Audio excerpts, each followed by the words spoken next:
नमस्कार मित्रांनो. आपल्या या जनजागृतीच्या YouTube सेशनमध्ये सगळ्यांचं स्वागत आहे.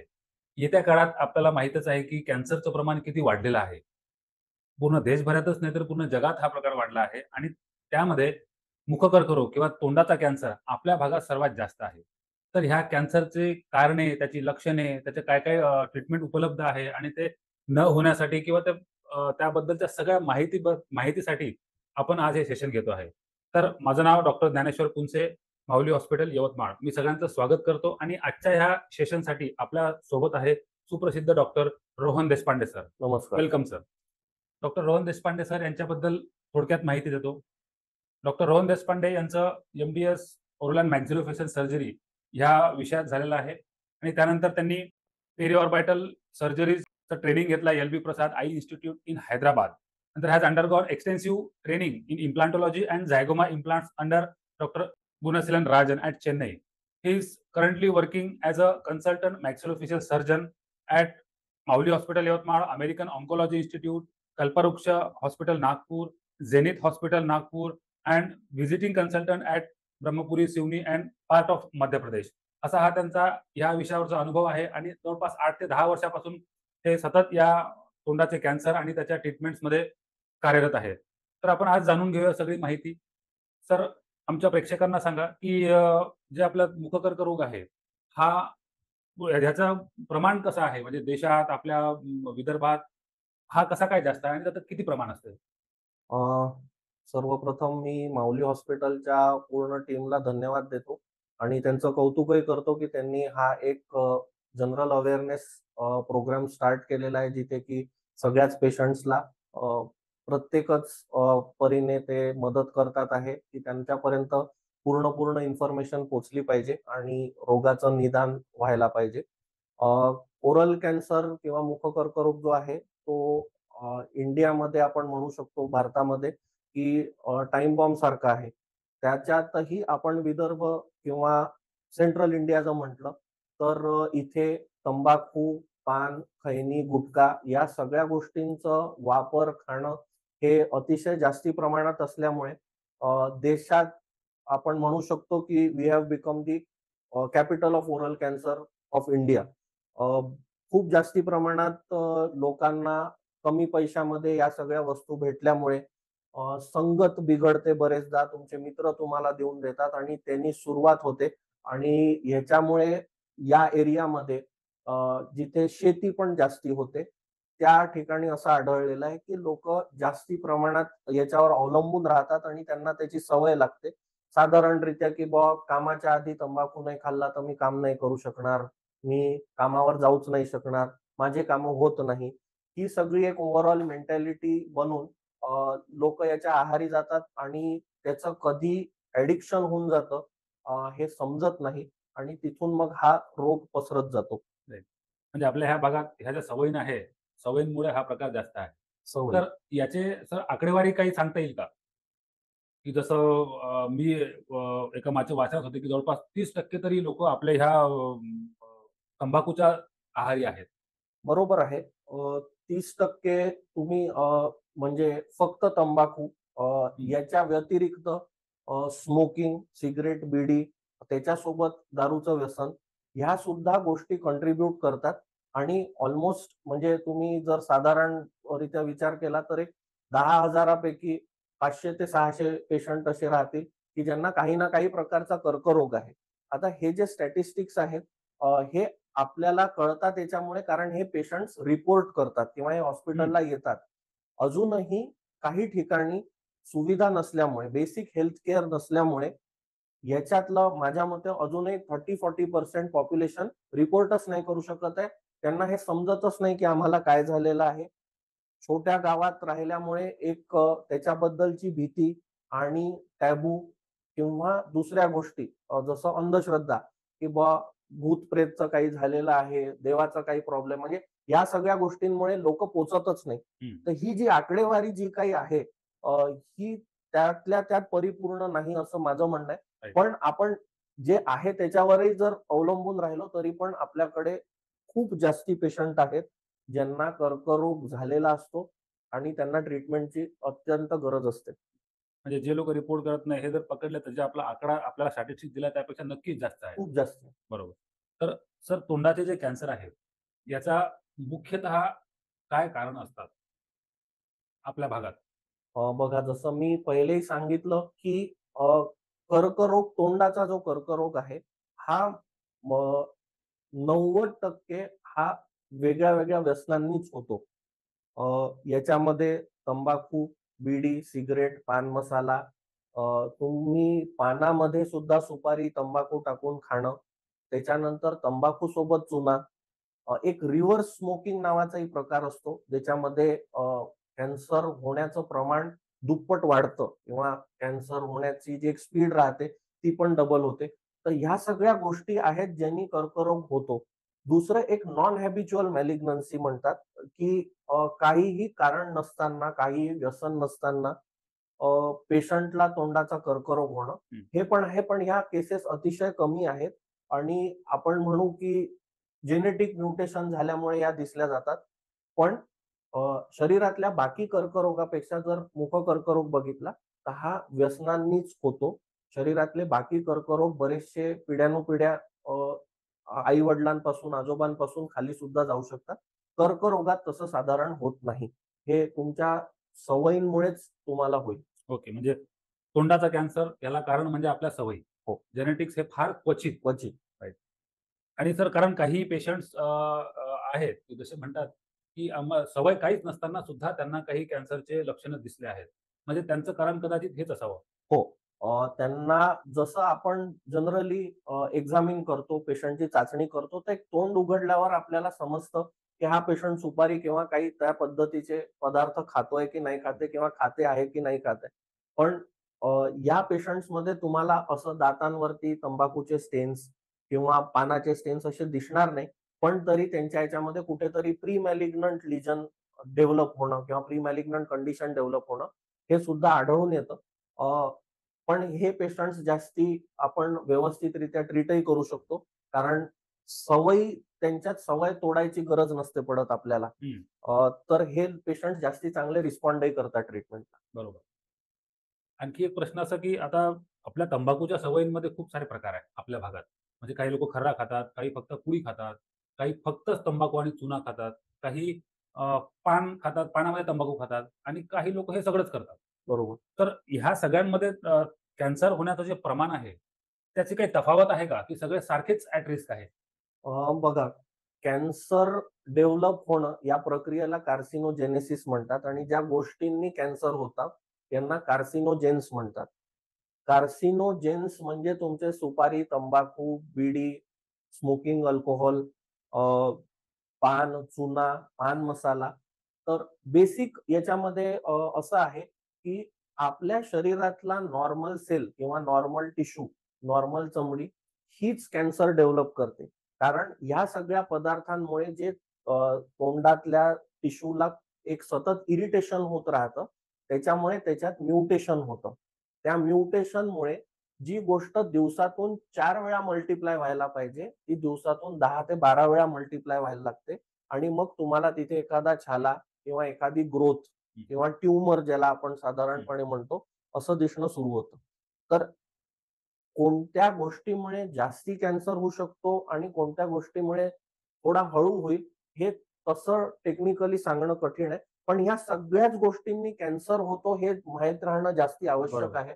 जेणेकरून आपण सवयी थांबवू शकतो हं, आणि घरात जर आपल्याला कोणी आढळत असेल, की या गोष्टींकडे कोणाचा कल जातोय किंवा हं. त्यांनी हे खाणं सुरू केलेलं आहे, तर आपण त्यांना तेव्हाच्या तेव्हा थांबवू थांबवू पण शकतो. शकतो. म्हणजे मी खर्रा खात नाही, मी फक्त पानातच तंबाखू घेतो किंवा मी फक्तच तंबाखू खातो, तरीही तुम्ही कॅन्सरच्या रिस्कमध्ये आहात. बिलकुल. म्हणजे आपल्याला बरेचदा पेशंट्स येऊन म्हणतात, "नाही, मी तर फक्त जेवणानंतर एक पान खायचो, हं. तरी पण मला कसं झालं?" तर माझा सांगायचा उद्देश तोच होता, की तुम्हाला तुमच्या शरीरात एखाद वेळेस एखाद्या पानाने सुद्धा कॅन्सर होऊ शकतो आणि कोणी दिवसाला 5 ही पानं खाल्ले, हं. तरी पण त्यांना त्या वयात कॅन्सर नाही होत होऊ नाही. शकत. तर बरोबर. ह्या गोष्टी ज्या आहेत, ह्या सब्जेक्टिव्ह आहे.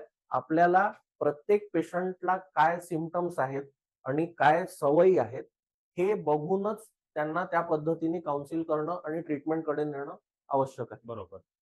ह्याच याच्यावर काही पेशंटचं असते, की मी तर एकच वर्ष खाल्ला तरी माझं हे मला बदल झालेत आणि माझा मित्र आहे तो म्हणतो, की 10 वर्षापासून खाल्लं तरी काहीच झालं नाही आणि ही वास्तविकता पण आहे. हो. तर हे असं काय आहे? असं का होतंय? याच्यामध्ये 2 गोष्टी असतात. जसं मी कार्सिनोजेन्स सांगितलं तुम्हाला, तसंच आपल्या शरीरात हॉर्मोन्सही असतात काही. एक न्यूट्रिशन जे आपण जेवतो ते आणि दुसरी गोष्ट म्हणजे इम्युनिटी. ह्या 3 गोष्टींना जर लक्षात घेतलं आपण, तर आपल्याला जाणवेल की काही लोकांना सगळ्या सवयी असून सुद्धा ते कधी कॅन्सर डेव्हलप नाही होत हं. आणि कोणाला अगदी काही वेळ जरी ते व्यसन केलं असेल, तर त्यांनी ताबडतोब त्रास होऊन ते कॅन्सरमध्ये चेंज पण होऊन जातं. तर तुमचं खानपान कसं आहे? खूप मसालेदार जेवण, ज्याच्यात खूप जास्ती तेल, खूप जास्ती तिखट हे जर असेल, तर हे तुमच्या कार्सिनोजेन्स सोबत एक कंपाउंडिंग ॲक्शन करून त्या पेशंटला एखाद वेळेस कमी वेळात जास्ती चेंजेस होण्याची शक्यता राहते. तुम्ही जर तुमचा आहार चांगला ठेवता आहे, फळभाज्या, पालेभाज्या, फळं खाता आहे, तुमचं व्यायाम एक चालू आहे, ज्याने की शरीराची इम्युनिटी चांगली राहते. तर जे हे सगळं कार्सिनोजेन्स खाऊन जे फ्री रॅडिकल्स बनतात, तर तुमच्या आहारामधून जर सगळे सत्व गेले, तर एक स्कॅव्हेंजिंग ॲक्टिव्हिटी म्हणजे या हं, फ्री रॅडिकल्सना मारायची एक प्रक्रिया तुमची इम्युनिटी करते. हं. त्यांनी तुम्हाला कर्करोग होण्याची जी शक्यता आहे, ती बिलकुल कमी राहते. पण तुमचा आहार चांगला आहे आणि तुम्ही सगळं काही खाताय हे सुद्धा बरोबर नाही. एक साधारण आपलं वय 40 ते 45 आल्यावरती आपलं शरीर तसं रिएक्ट नाही करत गोष्टींना, जे यंग एजमध्ये करतं बरोबर. आणि त्या केसेसमध्ये आपल्याला त्रास होणं आणि कॅन्सर डेव्हलप होण्याची शक्यता नाकारता येत नाही. म्हणजे खाण्याचे प्रकार, त्याची सवय, त्याची इम्युनिटी हे सगळं कारणीभूत आहे बिलकुल, एकाला बिलकुल. होणे आणि एकाला न न होण्याला. होणार. बिलकुल. बरोबर. आता मला सांगा सर, की कॅन्सरचे काही लक्षणं तर असतील जेणेकरून पेशंट ओळखू शकतो, की मला कॅन्सर होणार आहे, की त्याचे होऊ शकतो. कारण बरेचदा पेशंट खूप उशिरा आपल्याकडे येतो. तर आमच्या प्रेक्षकांना सांगा, की काय ते बघू शकतात, की ज्यांना ते एक अलार्मिंग साइन आहे त्यांच्यासाठी, की त्यांनी ते चेक करायला पाहिजे सगळं तोंडामध्ये. बरोबर. अ, ज्या पेशंट्सला साधारणतः सवयी असतात, त्यांच्या तोंडामध्ये हमखास चेंजेस हे होणार. हं. आणि हे जे बदल असतात, यांना आम्ही 2 कॅटेगरीजमध्ये डिव्हाईड करतो. प्री मॅलिग्नंट लिजन्स आणि प्री मॅलिग्नंट कंडिशन्स. तर तोंडात पांढरे चट्टे येणं, जे साफ नाही होऊ शकत पेशंटकडनं. हे चट्टे पांढरे राहू शकतात, हे चट्टे लालही राहू शकतात. जेवताना त्रास होणे, अन्न जळणं, गिळताना प्रॉब्लेम होणं, तुमची जी लाळ आहे ती चिकट होणं, खाण्याची इच्छा कमी होणं, ह्या सगळ्या गोष्टी पेशंटला सुरुवातीला आढळतात. याच्या सोबतच एक ओरल सबम्युकस फायब्रोसिस नावाची गोष्ट आहे, जे साधारणतः आपण ऐकतो की पुडी खाऊन किंवा सुपारी खाऊन तोंड कमी उघडतं. ओरल सबम्युकस फायब्रोसिस ही प्री मॅलिग्नंट कंडिशन आहे. ह्याच्यामुळे त्या पेशंटच्या तोंडात कर्करोग होण्याची शक्यता खूप जास्ती वाढून जाते.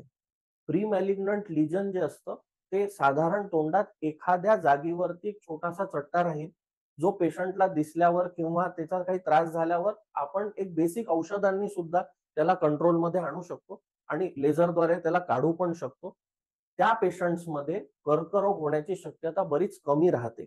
पण एकदा तुम्हाला सबम्युकस फायब्रोसिस झाला आणि तुमचं तोंड कमी उघडलं, की तुम्हाला एक लक्षात घेणं आवश्यक आहे, की याच्यानंतरची पुढची वाटचाल जी आहे तुमची, ती तुम्हाला अतिशय काळजीपूर्वक करायची आहे आणि तोंडात कुठेही त्रास होणं, छाला आल्यासारखं वाटणं किंवा अजून जास्ती जळणं, हं. तोंडाची जळण होणं, तर त्या कंडिशनमध्ये तुम्हाला ताबडतोब डॉक्टरांचा सल्ला घेणं घ्यायला आवश्यक पाहिजे.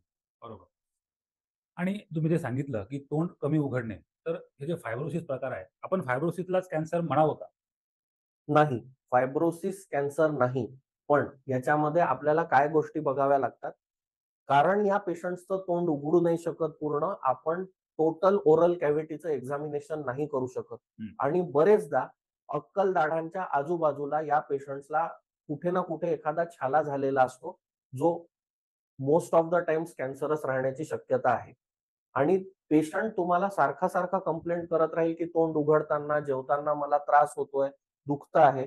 पण तुम्ही जेव्हाही एक्झामिन करायला जाल, तेव्हा तुम्ही बघूच नाही शकणार. तुमचे एक्झामिनेशनचे इन्स्ट्रुमेंट्स तिथपर्यंत नाही पोहोचू शकणार आणि तिथे हा चॅलेंज येतो की या पेशंटला मग ट्रीट कसं करायचं. हम्म. कारण आज जर कर्करोग असेल तर आपला ट्रीटमेंट प्लॅनच पूर्ण बदलून जातो. बरोबर.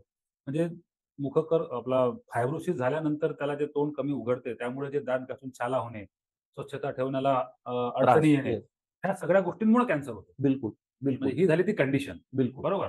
ते तोंड कमी उघडणे हे एक खूप रिस्की आहे बिलकुल. कॅन्सर होण्यासाठी. येस. आणि आपण बघितलं की ते मुख्यतः खर्रा खाणाऱ्या लोकांमध्ये हो. तोंड कमी उघडते. हो. तर याला काही पॅरामीटर आहे का सर, की जेणेकरून पेशंट स्वतः बघू शकतील, की माझं तोंड नॉर्मल आहे काय आणि किती कमी झाल्यावर तो कॅन्सरच्या रिस्कमध्ये जातो? नाही बघा कसं आहे की तुम्हाला जर काही पण सवयी असतील सुपारीच्या किंवा याच्या आणि तुम्हाला ते तुम्ही नाही काही कारणाने कमी करू शकत आहे, तर तुम्ही रेग्युलर चेकअप करणं तर आवश्यक आहे. सबम्युकस फायब्रोसिस मध्ये पहिली जी स्टेज असते त्याच्यामध्ये नेहमी पेशंटचं जे तोंड असतं ते लाल होऊन जातं. ही इन्फ्लेमेशनची स्टेज असते. कॉन्स्टंट इरिटेशनमुळे म्युकोजा ज्याला आम्ही म्हणतो तो छिलल्या जातो आणि छिललं गेल्यामुळे ते सगळं लाल होतं आणि तिथून त्रास सुरू होतो. ही पहिली स्टेज. दुसऱ्या स्टेजला पेशंटला छाले येतात तोंडात. पेशंट जनरली येतात, ते औषधं घेतात आणि ते छाले चाललेही जातात. आणि थर्ड स्टेजला पेशंटचं तोंड कमी होतं. कमी होतं. तर हे तुमच्या अक्कलदाढेपासून समोर हे बँड्स तयार होणं सुरू होतात आणि हे हॉरिझॉन्टल, व्हर्टिकल सगळ्या प्रकारचे होतात, जेणेकरून तुमची तोंड उघडायची प्रक्रिया जी आहे तीच कमी होऊन जाते. आणि मग this is the condition where in patient is highly susceptible to develop cancer. Right. म्हणजे जर तो अ, स्वच्छ करू शकत नाही, त्याचे तोंडात 2 बोटं पेक्षा साधारण 2 बोटं किंवा त्याच्यापेक्षा कमी कमी झालं, तर तो जास्त रिस्कमध्ये आहे. तो असं खूप म्हणू जास्त शकतो का आपण? हो, खूप जास्ती रिस्कमध्ये आहे. कारण त्यांचं एक्झामिनेशन पूर्ण नाही होऊ शकत हां. आणि आतमध्ये जर दुसरा छाला कुठला डेव्हलप झाला असेल कॅन्सरचा, तर तो आपण बघून त्याचं निदान करणं कठीण होऊन जातं. राइट. म्हणजे प्रेक्षकांना सांगायचं आहे, की जर तुमचं तोंड कमी उघडतंय, म्हणजे तुमचे जर 2 बोटं किंवा त्यात 2 बोटं जात नाही तोंडात, तर ह्या वेळेस तुम्ही नक्कीच त्याची काळजी घ्यायला पाहिजे आणि तुम्ही तुमच्या डेंटिस्टकडे दाखवून एकदा शहानिशा करून घ्यायला पाहिजे. बिलकुल, बिलकुल. तर एक पुढचा प्रश्न असा आहे, की ह्याच्यामध्ये आपलं जे लक्षणं आहे आणि मुख कर्करोगाचे जे प्रिव्हॅलन्स आहे, त्याच्यामध्ये काही एरियाज म्हणजे रुरल, अर्बन, मेल, फिमेल ह्याचा काही फरक आहे का? अ, फरक असा खूप तर नाही. पण हो, अर्बन पॉप्युलेशनमध्ये तुम्हाला दिसेल की मेल्स आर मोर ससेप्टेबल हं. Because of the habits. थोडंसं एक तर लाईफस्टाईलही राहते जिथे की तुम्ही पार्टीजला जाता, अल्कोहोल होतं, स्मोकिंग होतं आणि बरेचदा नाही मी असं नाही, मी सोशलीच करतो वगैरे ह्याच्यामध्ये तुम्ही कधी सवयीमध्ये लागतात ते समजत नाही. गावामध्ये फिमेल्स जास्ती ससेप्टेबल राहतात कारण सहजासहजी ते पण कामावर जातात, त्या पण शेतीवर जातात आणि त्याच्यामध्ये तंबाखू खाऊन एक काम करण्याची जी सवय जनरली आपण बघतो, तर ते जर 2 शिफ्ट्समध्ये गेले सकाळ-दुपार, तर ते साधारणतः 1 हात पुडी तंबाखूची खाऊन हो. घेतात बरोबर. आणि इतकी मेहनत केल्यानंतर आहार तसा होत नाही. हं. सोशो इकॉनॉमिक इश्यूजमुळे. तर त्या कंडिशनमध्ये मग त्या अजून जास्ती ससेप्टेबल होतात. पण जितकं काही एवढं म्हणजे आपण जितकं आता इकडे हॉस्पिटलला बघतो, तर आमच्याकडे फिमेल पेशंट्सही आलेले आहेत आणि आमच्याकडे मेल पेशंट्सही आलेले आहेत. राइट. म्हणजे ज्यांना सवय आहे ते सगळ्यांनाच कॅन्सर होऊ होऊ शकतो. शकतो. आणि बिलकुल. जसं तुम्ही गावाकडलं उदाहरण सांगितलं, आता खूप छोटे-छोटे गावं आहेत आमच्या जिल्ह्यात, तिथे त्या गावामध्ये किराणा दुकान सुद्धा काही ठिकाणी नाही आहे किंवा चहाची कॅन्टीन सुद्धा नाही आहे. पण त्या दुकानात आपला खर्रा मिळतो. त्या गावात म्हणजे सिगारेट खर्यासाठी जे बिलकुल, आउटलेट्स आहे, बिलकुल. म्हणजे आपण जे पान बिलकुल, सेंटर म्हणतो ते आहेत. बिलकुल, अशी बिलकुल. आमच्या यवतमाळ जिल्ह्याची परिस्थिती आहे. तर एक पुढचा प्रश्न असा आहे, की कॅन्सर होण्याचे तोंडामधले काही विशिष्ट ठिकाण आहेत का? अ, बघा आपण याच्यामध्ये 2 गोष्टी बघितल्या पाहिजे. अ, आपल्याकडे जेव्हा पेशंट येतो तेव्हा पेशंटला जेव्हा आपण एक हॅबिट हिस्ट्री विचारतो, की बुवा तुम्ही तंबाखू खायचे का? किंवा सुपारी खायचे का? किंवा स्मोकिंग करायचे का? हो म्हटल्यानंतर सहजासहजी दुसरा प्रश्न असा असतो, की दिवसातून कितीदा? आणि त्याच्यानंतर तिसरा प्रश्न असतो, जर तंबाखू खाता तर तो तंबाखू तुम्ही ठेवायचे का तोंडात? की थुंकून टाकायचे की गिळून घ्यायचे? ह्या गोष्टींमुळे सुद्धा साइट ऑफ कॅन्सर बदलते. अ, काही लोक ओठांमध्ये समोर ठेवायचे, काही गालामध्ये उजवीकडे, डावीकडे ठेवायचे. तर ही जी साइट ऑफ कॉन्स्टंट इरिटेशन आहे जनरली या बाजूला कर्करोग डेव्हलप होतो. जिभेचा कॅन्सर जो आहे तो स्मोकिंगमुळे पण होऊ शकतो आणि ओव्हरऑल जे पेशंट तंबाखू आणि सुपारी सतत चावत राहतात किंवा पानामध्ये टाकून चावत राहतात त्यांना टंग कॅन्सर होण्याचे चान्सेस जास्ती आहेत. जास्त असतात. स्मोकिंग जे करतात त्यांना सुद्धा जास्ती आहे. तर सहजासहजी आपल्याला जे बघितलं जातं तर गालामध्ये ज्याला बकल म्युकोजा म्हणतो ती जागा जे तंबाखू दाबून ठेवतात ज्याला टेक्निकली आम्ही जिंजायवो बक्कल सल्कस म्हणतो ती जागा, त्याच्यानंतर जीभ, टंग कॅन्सर आणि त्याच्यामध्ये थोडा कमी प्रमाणात टाळूवरचा कॅन्सर. राईट. म्हणजे जिथे तंबाखू ठेवतात, त्याची हो. जी खऱ्याची जी पूड जिथे ठेवतात, वारंवार बिलकुल. ठेवतो त्या ठिकाणीच ते होते. बिलकुल. अशी काही ह्याच ठिकाणी होईल असं नाही. ज्याने जिथे ठेवलं हो. त्याला तिथे होऊ शकतो. आणि याच्यामध्ये एक दुसरंही कन्सेप्ट आहे फील्ड कॅन्सरायझेशनचा, जिथे की तुम्हाला एकाच पेशंटच्या तोंडामध्ये 2 किंवा 3 साइट्सवर सुद्धा कॅन्सर सापडू शकतो. म्हणजे असं नाही की मला उजव्या गालातच छाला आलेला आहे. पेशंटला जेव्हा तुम्ही पूर्ण एक्झामिन कराल तेव्हा पेशंटला उजवीकडे छाला असतो, त्याला डाव्या गालावरही छाला राहू शकतो आणि त्याला जिभेवरही छाला राहू शकतो. बरोबर. पण आता हे जे छाला आहे, आता रुटीनली पण काही छाले येतात. हो. आणि कधी-कधी दातांच्या काही आजारांमुळे सूज येते. हो. लालपणा दिसतो. हे जे लक्षणं आहे हे बाकी दातांच्या आजारांमुळे दिसतातच. हो. स्ट्रेसमुळे पण छाले होतात. तर त्याचं म्हणजे प्रेक्षकांनी याच्यात काय फरक स्वतःहून काय समजू शकतात ते? की ह्याला कसं ओळखायचं? बघा पहिले तर असं असतं की आपल्याला माहिती आहे की आपण काय खातो आहे. ही पहिली गोष्ट. दुसरी गोष्ट, ज्यावेळेस तुम्हाला एखादा छाला होतो आहे, जो 20 ते 25 दिवसामध्ये सुद्धा भरत नाहीये. औषध घेऊन सुद्धा तुमचा त्रास कमी नाही होत आहे. तुमची लाळ चिकट होते आहे. ह्या सगळ्या गोष्टी जर तुम्हाला आढळल्या, तर तुम्हाला चेकअप करणं आवश्यक आहे. अ, जे बाकीचे छाले असतात, ज्याच्यामध्ये ज्याला आम्ही एप्थस अल्सर म्हणतो, मेजर किंवा मायनर, हे जनरली न्यूट्रिशनल डेफिशियन्सी किंवा स्ट्रेस इंड्युस्ड राहतात. जे की साधे तुम्ही मल्टीव्हिटॅमिनच्या टॅबलेट्स घेतल्या, तरी पण तुम्ही ठीक होऊन जाता. जेव्हा कर्करोगाचा एखादा छाला बनतो, तर हा असा आहे की जोपर्यंत याची ट्रीटमेंट नाही होणार पूर्णपणे, तो कधीच बरा नसतो होणार. तर कारण की तुमचं शरीर तुमच्या अगेन्स्ट काम करत आहे आणि जो नॉर्मल टिश्यू होता तो आता जास्ती प्रमाणात बनून राहिलाय. तर ह्याला जोपर्यंत काढून फेकत नाही, तोपर्यंत हा कधीच बरा नसतो होणार. तर तुमच्या औषध घेतल्यानंतर सुद्धा जर तो छाला तसाच आहे, त्याला टेक्निकली नॉन हिलिंग अल्सर किंवा अल्सरो प्रोलिफरेटिव्ह लिजन म्हणतात. हे जर तुम्हाला आढळलं, तर तुम्ही ताबडतोब डॉक्टरांना दाखवलं पाहिजे. बरोबर. म्हणजे जो छाला बसत नाही त्याला आपण कॅन्सरचा छाला कन्सिडर करू शकतो. आता एक प्रश्न असा की सूज आहे, छाला आहे आणि जर तो त्याच्यासोबत दुखण्याचा काय संबंध आहे? म्हणजे दुखला तरच कॅन्सर आहे किंवा दुखला नाही तर नाही असं काय असतो का? नाही, असं काही नाहीये. बरेचदा टंगवरचे जे कॅन्सर्स असतात, ते त्रास नाही देत तितका. गालावरचे कॅन्सर जोपर्यंत वाढून ते वरच्या खालच्या दातांच्या मध्ये नाहीये, तोपर्यंत पेशंट रिपोर्टच करत नाही, कारण काहीच त्रास नसतो. आपल्याकडे एवढं बघितलं गेलेलं आहे, की जोपर्यंत चेहरा बिघडत नाही किंवा ती सूज गालातून फाटून बाहेर नाही येत किंवा पेशंटचं तोंडच उघडणं बंद होऊन जातं किंवा पेशंट बोलू नाही शकत, जीभ चिपकून जाते, तोपर्यंत पेशंट रिपोर्ट नाही करत आपल्याकडे. बरोबर. तर हे या पूर्ण आपल्या प्रोग्राम मधून सांगायचंच हे आहे आपल्याला, की आपल्याला त्या स्टेजपर्यंत पोहोचायचं नाहीये. आपल्याला जेव्हाही कुठेही असा छाला दिसतो, की हा नाही औषधं घेऊन बरं नाही होत आहे किंवा आपला त्रासच कमी नाही होत आहे, त्याच वेळेस तुम्हाला ते डॉक्टरला दाखवणं आवश्यक आहे.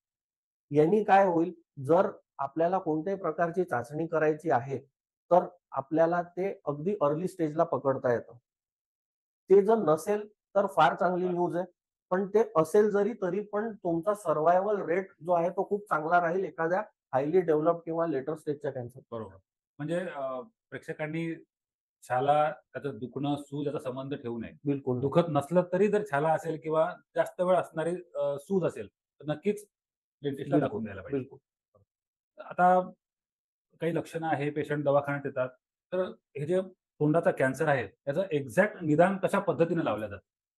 बघा ओरल कॅन्सरमध्ये बायोप्सी म्हणजे त्या ट्यूमरचा एक तुकडा काढून त्याची चाचणी करणं हे गोल्ड स्टँडर्ड आहे. याच्याशिवाय आपण कोणत्याही पेशंटला सर्जरी, किमोथेरपी, रेडिओथेरपी हे काहीही सांगू शकत नाही. जोपर्यंत एक सेल्युलर लेव्हलवरती आलेले बदल, कॅन्सरस बदल जोपर्यंत आपण पेपरवरती ठेवून सांगू नाही शकत, की हे पेशंटला कॅन्सर आहे, तोपर्यंत आपण पुढची कोणतीही प्रक्रिया करू शकत नाही. एकदा आपल्याला हे कळलं, की पेशंटला कॅन्सर आहे, त्याच्यामध्ये वेगळे-वेगळे प्रकार असतात. तर हे जेव्हा आपल्याला कळतं, त्याच्यानंतर दुसरं जे आपण एक इन्व्हेस्टिगेशन करतो त्याला आपण सीटी स्कॅन म्हणतो. तर त्याच्यामध्ये आपण चेहऱ्याचा सीटी स्कॅन साधारण मानेपर्यंत करून घेतो. कारण तोंडातला कॅन्सर जो आहे तो लिम्फद्वारे पहिले मानेत जातो. मानेत गाठी येतात. तर त्या गाठी कुठल्या लेव्हलपर्यंत गेलेल्या आहे, हे सुद्धा कळणं आपल्याला आवश्यक असतं. कारण त्यांनी आपल्याला ट्यूमरचा इन्व्हेसिव्हनेस कळतो. हं. ट्यूमर किती अग्रेसिव्ह आहे याची आयडिया येते आणि ज्या जागी ट्यूमर झालाय त्याच्या व्यतिरिक्त ट्यूमर अजून कोणत्या मसलमध्ये, बोनमध्ये किंवा अजून एखाद्या वेगळ्या टिश्यूमध्ये एंटर तर नाही झाला, याची सुद्धा एक चांगली आयडिया लागते. जेणेकरून आपण आपला सर्जिकल प्लॅन व्यवस्थित प्रिपेअर करू शकतो. बरोबर. म्हणजे तुम्ही जसं सांगितलं, की एकतर आपल्याला तुकडा काढून त्याला कन्फर्म करणे, की कुठल्या प्रकारचा कॅन्सर आहे आणि जे सांगितलं मानेच्या गाठी, त्याच्यासाठी आपल्याला एक सीटी सीटी स्कॅन स्कॅन. मानेपर्यंत करणं गरजेचं बिलकुल. आहे. तर ह्या ज्या गाठी आहेत सर, ह्या गाठींची जे स्प्रेड असतो, तो तो कसा असतो? कसा इन द सेन्स त्याला टाईम बाउंड आहे का? की मोठी जखम तर जास्त गाठी, लहान जखम तर कमी गाठी असं काही आहे? नाही, हे प्युअरली डिपेंड करतं, की ट्यूमर इन्व्हेसिव्हनेस किती आहे. ओके. बरेचदा खूप छोटासा ट्यूमर दिसतो, हं. पण तो खूप खोलपर्यंत गेलेला असतो आणि त्याच्यामुळे ऑलरेडी तुमच्या मानेमध्ये गाठी येऊन गेलेल्या असतात. गाठी येऊन गेल्या असतात म्हणजे त्या क्लिनिकली हाताला लागल्याच पाहिजे किंवा पेशंटला कळलंच पाहिजे असं नाही. हे हं. मायक्रोस्कोपिक लेव्हलवर सुद्धा जातं, जेणेकरून तिथे कॅन्सर सेल्स डिपॉझिट झालेले असतात. म्हणून माझा छाला लहान आहे, तर मला हे होणार नाही किंवा माझा छाला मोठा आहे असं नाही. छाल्याचा साईज आपल्याला ट्यूमर ग्रेडिंग करायला मदत करतो, जेणेकरून आपली सर्जरी ठरते. पण इन्व्हेसिव्हनेस जो आहे, तो जेव्हा आपण सर्जरी करून त्याचं हिस्टोपॅथ करतो, हं. तेव्हाच आपल्याला साधारण त्याचं एक आयडिया येतं, की बुवा हा ट्यूमर कुठपासून कुठपर्यंत पसरला होता. बरोबर. म्हणजे लहान छोटासा छाला असून जिभेला किंवा आपल्या तोंडामध्ये असला तरीही मानेच्या सगळ्याच गाठी इन्व्हॉल्व होऊ बिलकुल, शकतात. बिलकुल, सगळ्या बिलकुल, लेव्हलपर्यंत ते पसरू बिलकुल. शकतात. 100% म्हणजे एक्सटेन्सिव्ह सर्जरीची सुद्धा गरज लागू शकते लागू अशा शकतो, वेळेस. लागू ओके. शकतो. तर पुढचा प्रश्न असा आहे की समजा ह्या सगळ्या गोष्टी आता अ, निदान लागलाय, कॅन्सर आहे, सिटी स्कॅन झालाय, सगळं झालंय. त्याला ट्रीटमेंट प्लॅनमध्ये औषधींचा काही रोल आहे का?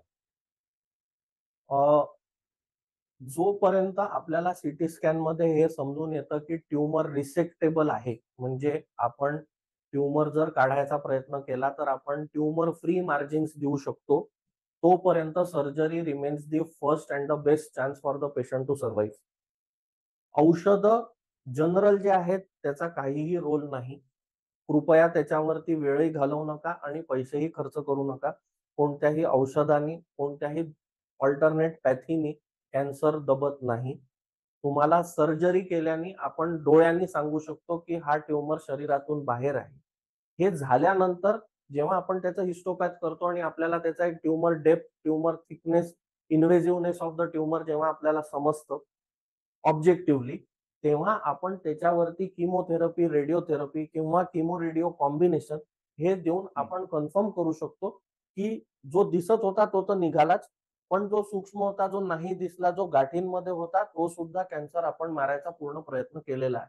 बरोबर. म्हणजे तुमचं म्हणणं असं आहे, की कॅन्सर एकदा निदान झाल्यानंतर औषधींमध्ये वेळ आणि पैसा घालू नये. नाही. बरोबर. तर तुम्ही जसं सांगितलं सर, की याला जे ट्रीटमेंट पद्धती आहे, सर्जरीज, किमो, रेडिओ हे जे काही कॉम्बिनेशन्स आहे, हे कसं ठरतंय आणि कशा पद्धतीने याचा सर्जिकल अप्रोच असतो? कारण कसं आहे, की कॅन्सरचं ऑपरेशन म्हणलं, की पेशंट घाबरतो. त्याला असं वाटतं, की खूप जास्त मोठ्या प्रमाणात ऑपरेशन होणार, आपण जगणार की नाही जगणार, आपण ते शरीर आपलं तेवढं मोठं ऑपरेशन पेलणार की नाही, ह्या सगळ्या डाउट्स आणि इफ बट्समध्ये बराच वेळ निघून जातो.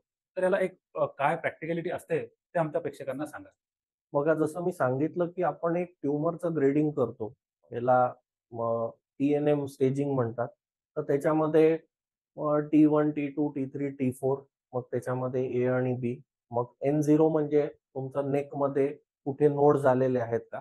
धिस इज इन्व्हेजन आणि एम म्हणजे मेटास्टॅसिस, म्हणजे ट्यूमर इतका पसरला आहे की तुम्हाला तोंडातही ट्यूमर दिसतो आहे आणि पेशंटला शरीरात दुसरीकडे सुद्धा ट्यूमर राहण्याची शक्यता आहे. हे कधी होतं? जेव्हा तुम्हाला असं आढळून येतं की तुम्ही एखाद्या पेशंटची बायोप्सी केली, साधारण 1.5 ते 2 आठवड्यात तो ट्यूमर खूप रॅपिडली स्प्रेड झाला. पहिले पेशंट तोंड उघडू शकायचं, आता पेशंट तोंड उघडू नाही शकत आहे. पेशंटच्या आधीच्या सीटी स्कॅनमध्ये आणि आजच्या सीटी स्कॅनमध्ये फरक झालेला आहे. जास्ती इन्व्हेसिव्ह झालेला आहे. त्या कंडिशनमध्ये तुम्हाला ही आयडिया आली पाहिजे, की ह्या पेशंटचा ट्यूमर रॅपिडली ग्रोइंग आहे. तर आपण एक पेट स्कॅन करून घ्यायचा पेशंटचा. हे काय करतं, हे शरीराचा पूर्ण स्कॅन करतं आणि तोंडाव्यतिरिक्त शरीरात कुठे कॅन्सर मेटास्टॅटाइज झाला आहे का, हे सुद्धा तुम्हाला सांगून बरोबर. देतं. जेणेकरून तुमचा ट्रीटमेंट प्लॅन बदलतो. आणि मी जे पुन्हा-पुन्हा ट्रीटमेंट प्लॅन म्हणतोय, हे याच्यासाठी म्हणतोय, कारण ह्या 3 उपचार पद्धतीशिवाय कॅन्सरसाठी काही मेजर ट्रीटमेंट नाही. तर पहिला जो अटेम्प्ट आहे आपला कॅन्सरला ट्रीट करायचा, हा बेस्ट अटेम्प्ट असतो. तर तो जो जितका आपण फुल प्रूफ आणि कॉम्प्रिहेन्सिव्ह करू, तितका आपल्या पेशंटचा सर्व्हायव्हल रेट आणि पुढचं आयुष्य व्यवस्थित राहतं. तर याच्यामध्ये साधारणतः आपल्याला जीभ, टंग कॅन्सर याच्यामध्ये रिसेक्शन्स जे असतात ते थोडेसे अग्रेसिव्हली करावे लागतात, कारण हाड नसतं. ट्यूमर ग्रोथमध्ये हाड कॉम्पॅक्ट असल्यामुळे, थिक असल्यामुळे ट्यूमरचं प्रोग्रेशन थोडं स्लो होतं. पण जिथे हाड नाही, म्हणजे गालावरती, तुमच्या जिभेवरती जिथे हाड नाही, तिकडे हा ट्यूमर राइट साइडहून लेफ्ट साइडला जाणं किंवा वर खाली पसरणं किंवा जिभेतून फ्लोर ऑफ माउथ मध्ये जाणं, ह्या गोष्टी खूप कॉमन असतात. त्याच्यामुळे ह्या ट्यूमर्सला अग्रेसिव्ह ट्रीटमेंट लागते. थोडं जास्ती रिसेक्शन करून मानेतल्या दोन्ही बाजूच्या गाठी काढायची सुद्धा गरज पडते. नाहीतर सहजासहजी जर तुमचा हाडावरचा कॅन्सर डावीकडचा असेल, तर आम्ही तेवढंच हाड काढतो आणि डावीकडच्याच गाठी काढतो. पण जिभेमध्ये, फ्लोर ऑफ माउथमध्ये असं आढळलेलं आहे, की क्रिस-क्रॉस मेटास्टॅसिस, म्हणजे उजवीकडच्या जिभेमध्ये जरी कॅन्सर असेल, तर तो डावीकडच्या गाठींमध्येही जाऊ शकतो आणि याची प्रोबॅबिलिटी खूप जास्ती आहे. म्हणून त्या पेशंटचा ट्रीटमेंट प्लॅन वेगळा राहतो आणि एक हाडामध्ये झालेल्या ट्यूमरचा ट्रीटमेंट प्लॅन वेगळा राहतो. तर पेशंट्सला हे अतिशय नॅचरल आहे, की एक तर कॅन्सरची न्यूज एक्सेप्ट करणं पेशंटनी, की मला हा आजार आहे आणि त्याच्यानंतर त्या उपचार पद्धतीला समोर जाणं.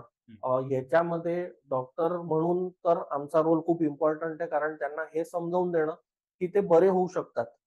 पहिले तर एक थोडंसं नैराश्य असतं, की बुवा हे मला झालंय, मी आता काय करीन? तर पेशंट खूप दूरचा विचार करणं सुरू करतात, जे त्यांना करायची गरज नसते. जेव्हा तुम्हाला डिटेक्ट होतो कॅन्सर, त्याच्यानंतर तुम्ही फक्त ट्रीटमेंटवरचा विचार केला पाहिजे. ट्रीटमेंट्सबद्दल तुम्हाला ज्या पण शंका आहेत, त्या तुम्ही तुमच्या डॉक्टरांशी बोलू शकता. आणि आम्ही तर अ, हे पण एन्करेज करतो, की तुम्ही सायकॉलॉजिस्टशी सुद्धा बोलू शकता. कारण ही सर्जरी थोडीशी स्ट्रेसफुल असते. फक्त पेशंटला नाही, घरच्यांसाठी सुद्धा. बऱ्यापैकी फेशियल डिस्फिगरमेंट होतं. अर्थात आता प्लास्टिक सर्जरी असल्यामुळे आपण बऱ्याचशा शरीरातल्या भागातलं हाड, मांस घेऊन शरीर रिकन्स्ट्रक्ट करायचा, चेहरा रिकन्स्ट्रक्ट करायचा बिलकुल प्रयत्न करतो. पण पहिलेसारखं तसं नसतं आणि पेशंटला ते एक्सेप्टन्स, की माझा चेहरा बदलला आहे किंवा मी बोलू नाही शकत आहे, मी गिळू नाही शकत आहे कारण जिभेचा काही भाग काढून घेतलाय. तर या सगळ्या गोष्टींचा एक्सेप्टन्स आणि ते पॉझिटिव्हली बघणं, की मी ठीक आहे, माझ्या शरीरात काही उरलं नाही, पण मी बरा झालो आणि मी उभा आहे. हे एक एक्सेप्ट करणं. तर हे त्या पेशंटला सायकॉलॉजिकली तिथपर्यंत नेणं, याच्यामध्ये डॉक्टर आणि घरच्या लोकांचा खूप मोठा हात असतो आणि आम्ही नेहमीच एन्करेज करतो घरच्यांना, की तुम्ही त्यांच्याशी काय पद्धतीने बोललं पाहिजे, त्यांच्या काय कंप्लेंट्स कशा हँडल केल्या पाहिजे. तर हे कॉम्प्रिहेन्सिव्ह टीमवर्क असतं आणि याच्यामध्ये सगळ्यांचीच गरज लागते. राइट. तर पेशंटनी त्या निदानाला ॲक्सेप्ट करणे आणि जे गरजेचं आहे त्याला सामोरे जाणे, हेच हिताचं आहे. बिलकुल. बरोबर. आता सर, सर्जरी झाल्यानंतर काही पेशंटला रेडिओ लागते किंवा काही पेशंटला किमोथेरपी लागते. तर त्याचं काहीतरी कमी जास्त प्रमाण असते किंवा कुणाला लागतही नाही. हो. तर हे कशावरून ठरतं? बघा, जेव्हा आपण ट्यूमर रिमूव्ह करतो शरीरातून, तेव्हा आपण हे सगळं पुन्हा हिस्टोपॅथॉलॉजीसाठी पाठवतो. ज्याचे मल्टिपल कट्स केले जातात आणि त्याला मायक्रोस्कोप खाली बघितल्या जातं, सगळ्या बाजूनी. हे झाल्यानंतर जो ॲक्चुअल ट्यूमर आहे, त्याचं थिकनेस, त्याची डेप्थ मेजर केली जाते आणि दॅट बेसिकली डिसाइड्स की whether the patient needs radiotherapy or the patient needs radiotherapy and chemotherapy. बरेचदा कसं असतं की हा एक कार्सिनोमा झाला, याच्यामध्ये एक सार्कोमा नावाचा एक प्रकार असतो, जो अजून जास्त इन्व्हेसिव्ह असतो आणि नियरली फेटल. त्या कंडिशन्समध्ये किमोथेरपी वर्क्स बेटर. हं. तर जोपर्यंत तुम्ही त्या हिस्टोपॅथॉलॉजीचा पूर्ण रिपोर्ट बघत नाही आणि तुम्ही रेडिएशन ऑन्कोलॉजिस्टची कन्सल्ट करत नाही, तोपर्यंत आपल्याला काय पद्धतीचं रेडिओथेरपी, किती सायकल्स किमोथेरपी लागणार आहे याच्यावरती आपण डायरेक्टली येऊ नाही शकत. पण साधारण असं आहे की T1, T2 लिजन्स जे असतात, जे छोटे असतात, अर्ली डिटेक्ट झालेले असतात, there is not enough evidence of invasion in the lymph nodes, तर त्या केसेसमध्ये सहजासहजी आपल्याला हे रेडिओथेरपीची गरज पडत नाही. जनरली रेडिओथेरपी आपल्याला डेप्थ ऑफ इन्व्हेजन जास्ती राहिला, ट्युमर थिकनेस जास्ती राहिला 5 मिलीमीटर पेक्षा वगैरे, तर त्या कंडिशन मध्ये देणं आवश्यक राहतं. बरोबर. म्हणजे काही केसेस अशा पण असू शकतात की ज्यांना लाईटची गरज नाही किंवा बिलकुल रेडिओथेरपीची गरज बिलकुल नाही. बिलकुल हे खूप महत्वाचं आहे. बिलकुल तर बिलकुल. त्यासाठी पण खूप अर्ली स्टेज डायग्नोसिस आणि हो. पेशंटची ट्रीटमेंट होणं गरजेचं आहे. बघा, कॅन्सरमध्ये असं आहे की जर तुम्हाला निरोगी आयुष्य जगायचं असेल तर early detection and earliest treatment is the only way out. बरोबर. याच्यामध्ये म्हणजे तो आजार सेकंड चान्स देत नाही तुम्हाला. तर तुम्हाला ज्या दिवशी, ज्या मिनिटाला समजतं की आपल्याला हे झालेलं आहे, तर तुम्ही ताबडतोब तुमच्या डेंटिस्टशी बोलून प्रॉपर कन्सल्टेशन करून त्याचं निदान करणं, पूर्ण ट्रीटमेंट करणं हेच बेस्ट आहे. म्हणजे कॅन्सर, तोंडाच्या कॅन्सरचा जर सक्सेस कशावर ठरते हे जर विचारला गेलं, तर मला वाटते किती लवकर तो पकडला गेला exactly exactly rather than surgery. Exactly. है ना? पेशंटने जेवढा लवकर पकडला गेला तेवढा लवकर त्याचा बिलकुल तेवढा बेटर सक्सेस आणि सर्व्हायव्हल बिलकुल राहील. बिलकुल. तर आता आणखी एक असा प्रश्न आहे की कॅन्सर निदान होणे, कॅन्सरचं ऑपरेशन पासून तर तो कंप्लीट बरा होणे पेशंट, याच्यासाठी साधारण किती कालावधी लागतो आणि किती प्रमाणात तो जशाला पूर्णपणे बरा होऊ शकतो? बघा, याच्यामध्ये पुन्हा ट्यूमर किती मोठा होता, कशा पद्धतीचं रिकन्स्ट्रक्शन झालेलं आहे, या सगळ्या गोष्टी याच्यामध्ये राहतात. हे कोणत्या एखाद्या गोष्टीवरून ठरत नाही. तर साधारणतः आम्ही जे बघितलेलं आहे, एक बेसिक रिकन्स्ट्रक्शन, रिसेक्शन झालेलं आहे, पेशंटचं नेक डिसेक्शन झालंय. तर एक अबाउट 15 डेज पेशंट तुमचा व्यवस्थित, म्हणजे 7व्या दिवशीपासून स्वतः चालणं फिरणं सुरू करतात. पण बाकीच्या गोष्टी जशा ब्रशिंग आहे, तुमचं रेग्युलर हायजीन मेंटेनन्स आहे, याच्यासाठी साधारणतः 15 दिवसाचा कालावधी लागतो. आणि पेशंट्स आम्ही एन्करेज करतो की थोडे थोडे कामं त्यांनी स्वतःहून करावे, कारण मग त्यांना आजारी नाही वाटलं पाहिजे. जितक्या लवकर तुमच्या पेशंट तुमचे स्वतःचं काम करणं सुरू करतात, तेव्हापासून त्यांना नॉर्मल वाटणं सुरू होतं. तर ह्या गोष्टी एन्करेज करायच्या. Obviously again family members are very important आणि त्यांचं आणि आमचं कम्युनिकेशन राहिलं तर 15 दिवसाच्या आधी पण आपण बघितलेलं आहे की पेशंट्स व्यवस्थित होऊन जातात, टाके निघून जातात. तर बाहेरही जाऊ शकतात, socially they can go and meet people. म्हणजे जे इनिशियल डायग्नोज झाल्यानंतर आपण 15 दिवसात पेशंट त्याच्या पूर्ववत त्याच्यात बिलकुल रुटीनमध्ये येऊ शकतो. बिलकुल बिलकुल. जर समजा त्याला रेडिएशन घ्यायचं काम पडलं, तर ते कधीपासून नेमकं चालू होते आणि किती दिवसापर्यंत चालते? आणि त्याचे काही पेशंटवर दुष्परिणाम किंवा काळजी घेण्यासारखं आहे का? बघा, किमोथेरपी आणि रेडिओथेरपी ह्या खूप अग्रेसिव्ह ट्रीटमेंट्स आहेत. जरी याच्यामध्ये सर्जरी नाही करत आहे आपण, कुठे काही ब्लेड नाही, काही नाही. पण या इनहेरंटली या दोन्ही प्रोसिजर्स ज्या आहेत, ट्रीटमेंट प्रोसिजर्स, त्या खूप अग्रेसिव्ह आणि इन्व्हेसिव्ह आहे. ज्याच्यामध्ये अनफॉर्च्युनेटली कॅन्सर सेल्स सोबत नॉर्मल सुद्धा सेल्स शरीराचे मरतात. आता जेव्हा आपण पेशंटचे टाके वगैरे काढून घेतो, पेशंटच्या जखमा भरलेल्या असतात, कुठून काही डिस्चार्ज नाही, पस नाही, जेव्हा आपल्याला जाणवतं, तेव्हा साधारणतः सर्जरीच्या 15 दिवस 20 दिवसांनंतर आपण एक रेडिएशन ऑन्कोलॉजिस्टचं कन्सल्टेशन घेतो आणि अजून एक 10 दिवसांमध्ये the patient is posted for radiotherapy. Radiotherapy साधारण 30 ते 32 दिवस चालते, ज्याच्यामध्ये वेगळ्या वेगळ्या पद्धतीच्या रेडिओथेरपीज असतात. तर काही दिवस ऑन सायकल असते, म्हणजे जेव्हा तुम्ही रेडिओथेरपी ऍक्टिव्हली घेता, रेस्ट देतात, मग पुन्हा रेडिओथेरपी सुरू करतात. तर हे साधारणतः ओरल कॅन्सरच्या पेशंटला 30 ते 32 दिवस इज गुड इनफ ऍडव्हान्स स्टेजसाठी सुद्धा. किमोथेरपी जनरली आपण असं बघितलंय की ट्यूमर जेव्हा नॉन रिसेक्टेबल असतो, तेव्हा आपण पहिले सर्जरीच्या पहिले किमोथेरपी देतो.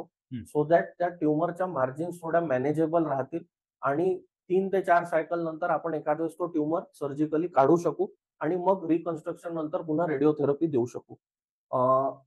जसं एक सँडविच टेक्निक असते, की रेडिओथेरपी सोबत किमोथेरपी द्यायची आणि मग पुन्हा रेडिओथेरपी द्यायची. So you basically sandwich one treatment plan in between radiotherapy. Right. तर हे सुद्धा इफेक्टिव्ह राहतं. ह्याच्यामध्ये पेशंटला तोंडात छाले येणं, गिळायला त्रास होणं, तोंड कोरडं राहणं सतत, रेडिओथेरपीमध्ये चेहऱ्याचं स्किन कलर चेंज होणं, काळसर होणं, जनरली पेशंटला असं वाटतं की बर्न झालेला आहे, जळलेला आहे. हं. पण हे स्किनमध्ये टेम्पररी चेंजेस असतात. याच्यासाठी लोशन्स मिळतात आणि तुमची स्किन पुन्हा जशीच्या तशी होते.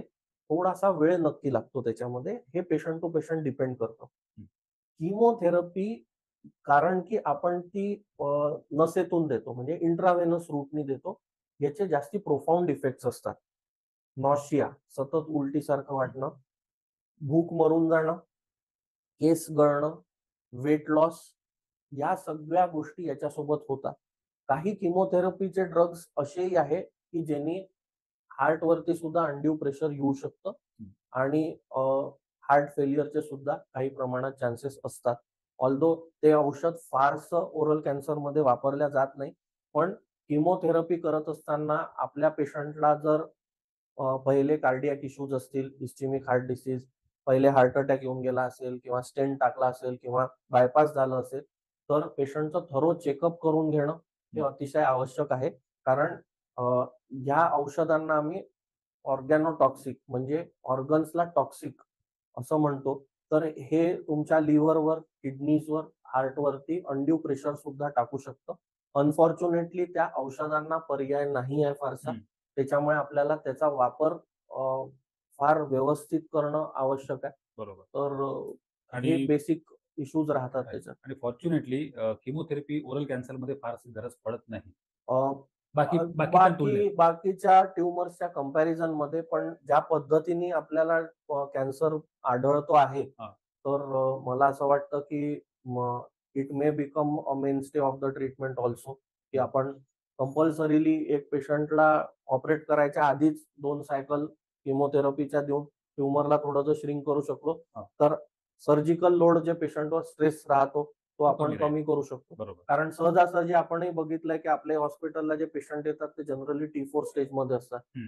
सुरुवातीचे पेशंट आपण हार्डली काही बघितलेले आहेत इतक्या वर्षात. तर तो एक इश्यू आहे. बरोबर. तर आता साधारण आपण बघितलं, की ऑपरेशन आणि रेडिओथेरपी हे सगळे मिळून 3 महिन्याचा तरी कालावधी आपण हो. पेशंटला सांगू शकतो, की हो. 3 महिन्यानंतर त्याचे ट्रीटमेंटचा पार्ट कंप्लीट आटपेल. बरोबर. आता जे किमोथेरपी झाले, रेडिओथेरपी झाले, याचे तुम्ही काही दुष्परिणाम सांगितले आहेत. ह्या थेरपीचे. तर या थेरपीचे दुष्परिणाम किती कालावधीसाठी असतात किंवा ते खरंच रिव्हर्सिबल असतात का? बिलकुल रिव्हर्सिबल असतं. Radiotherapy is completely reversible. Okay. Whatever changes तुम्हाला स्किनमध्ये दिसतात ते कंप्लिटली चेंज होतात. अ, अशी अपेक्षा ठेवणं की हे पहिल्यासारखं होईल हे चूक राहील. अशी अपेक्षाही पेशंटनी नाही ठेवावी. पण जे तुमची स्किन काळी होते ती पूर्णपणे नॉर्मल तुमच्या ओरिजिनल टेक्स्चरला येऊन जातं. हं. काही प्रॉब्लेम नाही. किमोथेरपी नी काही पर्मनंट डॅमेजेस होण्याची शक्यता असते, जी नाकारता येणार नाही. अर्थात हे टेक्स्टबुक लिटरेचर आहे. हं. माझ्याकडे जे पेशंट्स होते ज्यांनी किमोथेरपी घेतली, ते सगळं काही खाऊ-पिऊ शकतात हं. व्यवस्थित. त्यांना त्यांचा ॲपेटाईट वापस आलेला आहे. काही प्रमाणात हेअर ग्रोथही झालेली आहे. हं. नॉट एव्हरी पेशंट, पण हेअर ग्रोथही झालेली आहे आणि overall patients are doing good. तर बरोबर.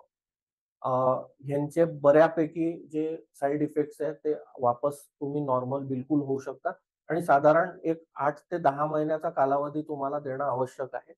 किमोथेरपीमध्ये थोडी एक्स्ट्रा काळजी घेणं आवश्यक आहे, कारण किमोथेरपीमुळे तुमचा जो बोन मॅरो आहे त्याच्यातून आपली इम्युनिटी डेव्हलप होते. तो बोन मॅरो सुद्धा सप्रेस होऊन जातो. अप्लास्टिक अनिमिया म्हणू शकता, बोन मॅरो डिप्रेशन म्हणू शकता. ज्यांनी जे व्हाईट ब्लड सेल्स आहेत त्यांचा काउंट अतिशय कमी होतो आणि patient is very much susceptible to develop multiple infections. तर यावेळेस तुम्हाला थोडंसं लक्ष देणं आवश्यक आहे.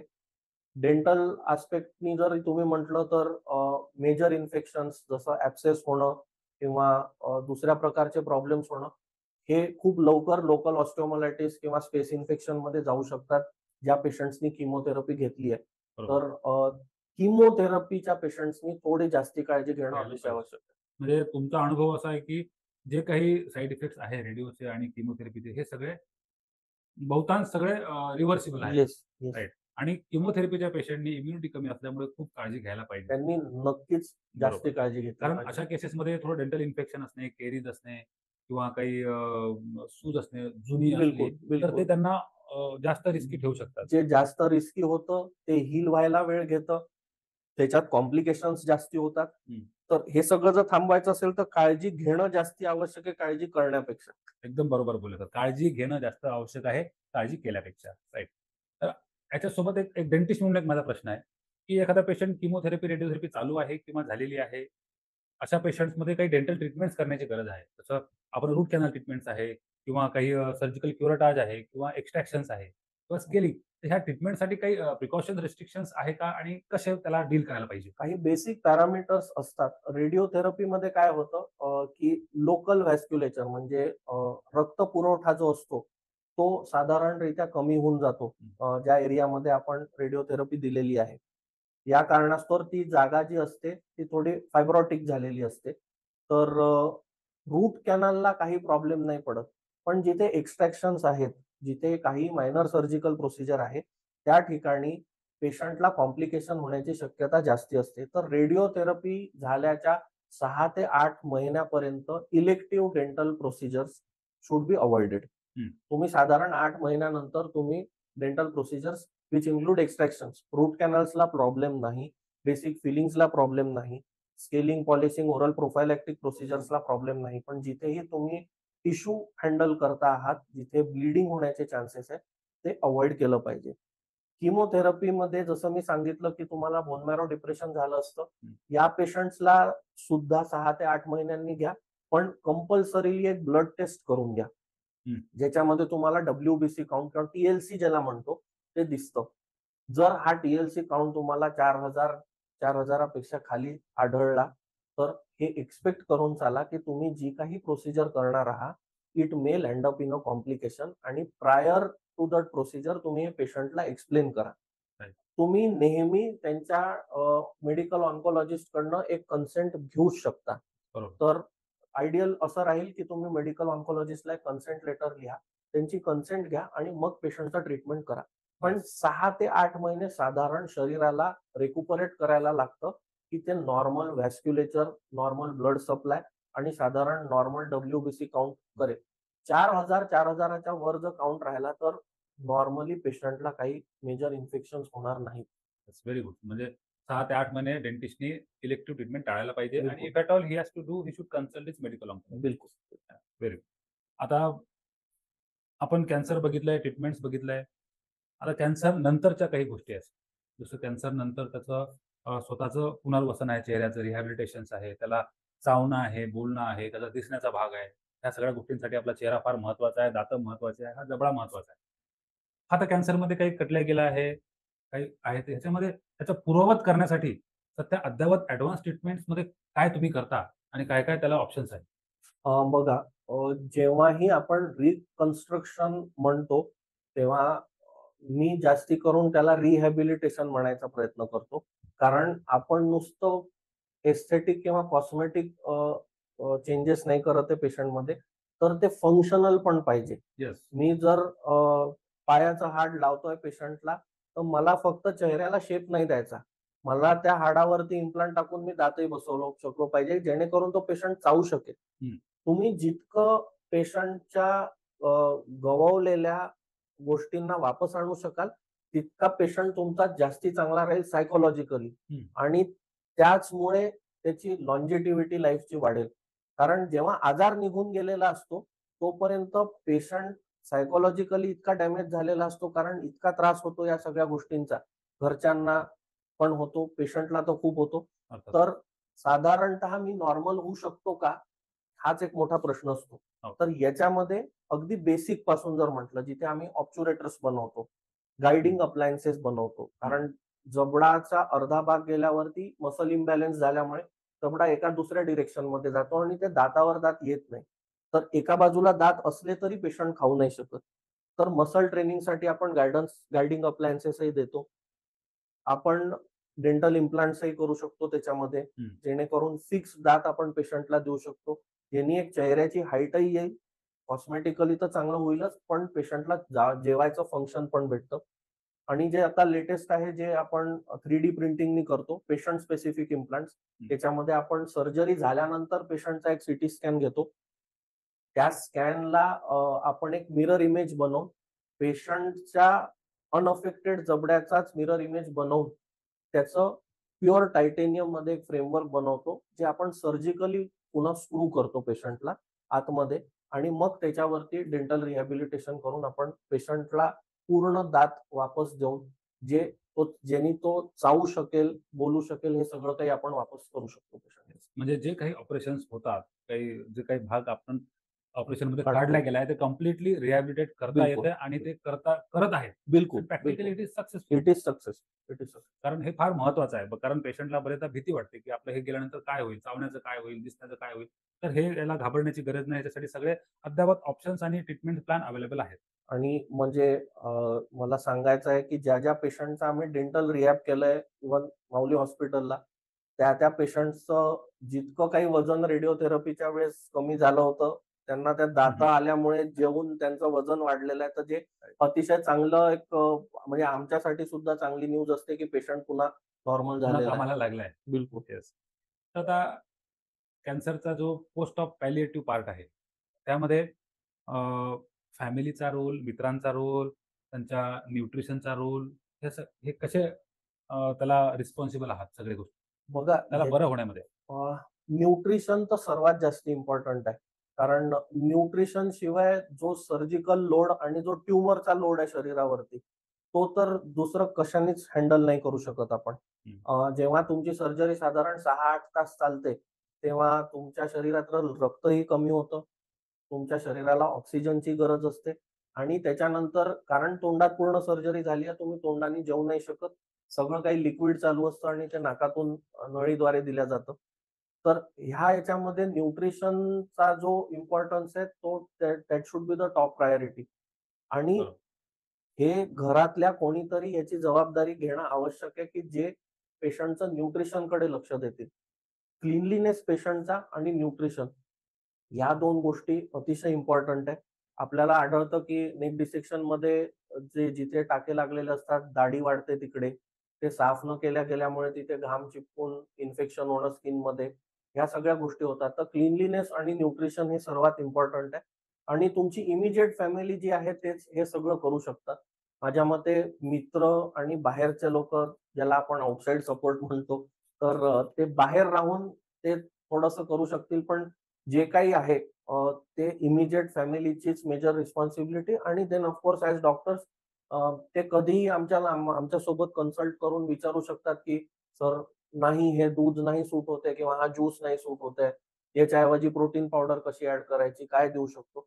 तर हे सगळं आपण हे करू सगळं शकतो. रेसिप्रोकेट करून ते आपण म्युच्युअली बिलकुल, त्याच्यावर बिलकुल, काम करता बिलकुल, येते. बिलकुल, म्हणजे डॉक्टरचा रोल आहे तिथे, फॅमिलीचा रोल आहे, बिलकुल, न्यूट्रिशनचा आणि पेशंटची स्वतःची इच्छा बरं होण्याची, बिलकुल. हा एकदम ड्रायव्हिंग फोर्स असायला पाहिजे. आमची सर्जरी तेव्हाच चांगली दिसते जेव्हा पेशंटला इच्छा असते बरी व्हायची. बरोबर. तर पेशंटला जर मनातून वाटत असेल बरं व्हायचंय, तर आम्ही जे काम करून दिलेलं आहे ते 4 दिवसात एकदम व्यवस्थित होऊन जातं. ओके. आता सर हे झालं कॅन्सरच्या आजाराबद्दल. आता बऱ्याचदा गावाकडे वगैरे असं की कॅन्सर हा खूप खर्चिक आहे. खूप खर्च लागतो. आपल्याला शेतं विकावी लागतात किंवा आपले गुरंढोरं विकावी लागतात. आपलं सोनं गहाण ठेवा. ह्या सगळ्या कंडिशन्स आपण बघितल्या. तर एकदा प्रेक्षकांना त्या खर्चाबद्दल आणि काय सध्या आपल्या गव्हर्नमेंटने याच्यासाठी काय-काय उपलब्ध करून दिलेल्या योजना आहेत, आपण काय करू शकतो, त्यासाठी काय गरजेचं आहे, हे सध्या एकदा डिटेल्स सांगा. बघा, महाराष्ट्र शासनाचं तर महात्मा ज्योतिबा फुले जनआरोग्य योजना आहे, ज्याच्यामध्ये अ, कॅन्सर सर्जरी पासून समोरचं म्हणजे ऑपरेशन, त्याच्यानंतरचे औषधं, तुमचा हॉस्पिटलचा स्टे, ज्याच्यामध्ये आयसीयूचा 1 दिवसचा स्टे आणि हॉस्पिटलचा तुमचा डिस्चार्ज पर्यंतचा खर्च जो आहे तो शासनाकडनं येतो. याच्या आधी जे काही तुम्हाला लागेल, जसं तुम्ही जर समजा सीटी स्कॅन, रक्ताच्या चाचण्या ज्या काही केल्या, तर हे याच्यामध्ये कव्हर होत नाही. पण बाकीचा जो तुमचा एक मेजर खर्च असतो, जिथे की औषधं भरपूर लागतात, ह्या सगळ्या गोष्टी तुम्हाला शासनाचा निधी याच्यासाठी येतो आणि ते तुमचं अतिशय व्यवस्थित होऊ शकतं. आयुष्मान योजना जी आहे सेंट्रल गव्हर्नमेंटची, त्याच्यामध्ये सुद्धा हे आहे, की तुमचा जो सर्जरी पासूनचा खर्च आहे, तो पूर्ण शासनाकडनं येतो. याच्यासाठी तुम्हाला तुमचं राशन कार्ड, तुमचं जर बिलो पॉवर्टी लाईनचं जर सर्टिफिकेट असेल तर ते, आणि आधार कार्ड आणि पेशंटचे बायोप्सीचे डॉक्युमेंट्स आणि सीटी स्कॅन, एवढ्या गोष्टी लागतात. प्रत्येक हॉस्पिटल जिथे या योजना चालतात, तिथे त्यांचं एक ऑफिस असतं. त्या ऑफिसमध्ये तुम्ही तुमची ही केस द्यायची.